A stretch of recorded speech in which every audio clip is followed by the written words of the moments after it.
On est fin juin, on est dans une serre qui est non chauffée en Normandie et on commence à avoir les premières tomates qui sont excellentes. On pratique ici ce qu'on appelle la permaculture.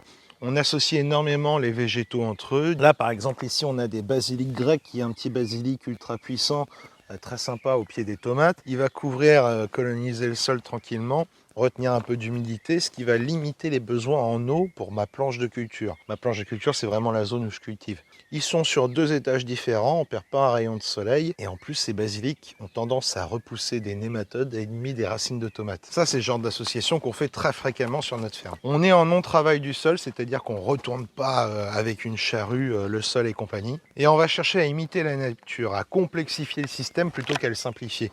Là, tu vois, par exemple, on a un énorme pied de bourrache. Alors, outre ces fleurs bleues qui sont très jolies, comestibles au demeurant, nous on les valorise avec les restaurateurs avec qui on travaille, elles vont surtout apporter énormément aux pollinisateurs. Les bourdons et compagnie rentrent en milieu de serre, on les invite au jardin et ils vont aller nous polliniser les concombres, les tomates qui sont un petit peu partout sur la ferme. Pareil, une sauge qui est très parfumée, dont les fleurs sont comestibles et délicieuses. Là aussi, ça bourdonne encore tard le soir. Ça va participer à une meilleure fertilité de mes jardins. Notre philosophie, elle est simple, on cultive comme nous on veut manger. Moi, je veux aucun produit sur mes légumes. Donc, on va avoir des plantes pour nous aider à réguler les pucerons ou d'autres ravageurs. Certaines qui vont attirer ce qu'on appelle les auxiliaires, comme les hérissons qui mangent les limaces, les bourdons qui viennent polliniser vos fleurs, et tout un tas de petits maillons de cette chaîne. Alors on n'en fait pas beaucoup dans l'année, mais si jamais ça vous intéresse, on a une formation à la ferme le lundi férié 14 juillet et je vous mets le lien dans la description de la vidéo. J'en fais 2 ou 3 dans l'année, et lors de cette journée, je vous donnerai toutes les bases pour pouvoir démarrer un potager productif en permaculture.